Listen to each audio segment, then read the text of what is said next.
이번 모듈에서는 움직임에 대한 두려움에 대해 다루겠습니다.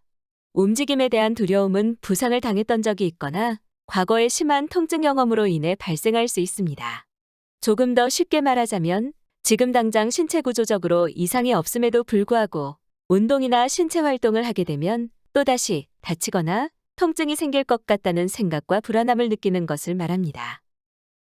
움직임에 대한 두려움을 잘 설명하고 있는 것이 두려움 회피 모델입니다. 두려움 회피 모델은 개인의 통증 관련 두려움이 과민과 회피 행동으로 이어지고 그 결과로 만성 통증이 생기는 과정을 설명하는 모델입니다. 이해를 돕기 위해 두 가지 상황을 소개해 드리겠습니다.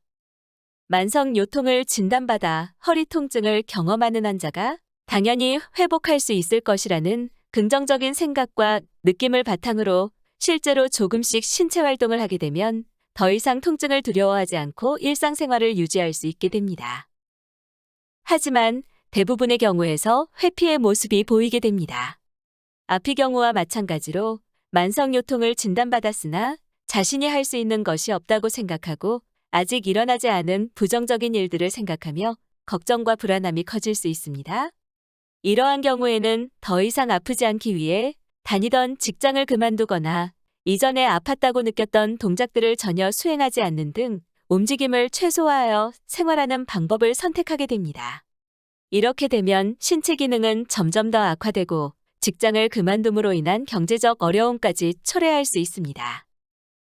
움직임에 대한 두려움을 극복하기 위해서 가장 먼저 할 수 있는 방법은 직접 해보는 것입니다. 평소에 두려워서 피했던 동작이 있다면 지금 바로 움직여보세요. 예를 들어 허리를 숙이는 것이 어려웠다면 지금 앉거나 혹은 일어서서 해보세요. 한 번에 갑자기 움직이는 것이 어려울 수 있습니다. 괜찮습니다. 천천히 단계적으로 하면 됩니다.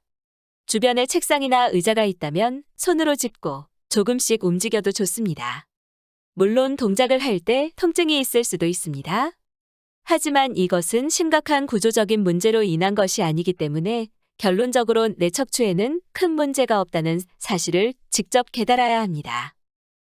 다음은 가벼운 신체 활동부터 시작하는 것입니다.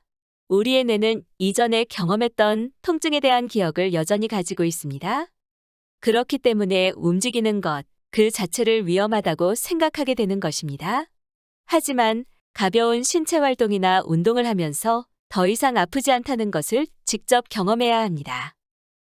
이러한 긍정적인 신호들을 지속적으로 뇌에 공급하게 되면 뇌 스스로도 위험하지 않다고 상황을 판단할 수 있게 되어 더 이상 움직이는 것이 두렵지 않게 됩니다. 통증이 꼭 나쁜 것일까요? 아닙니다.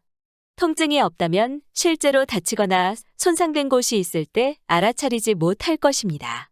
요통은 누구에게나 있을 수 있고 생각하는 것만큼 심각한 문제가 아닐 수도 있습니다.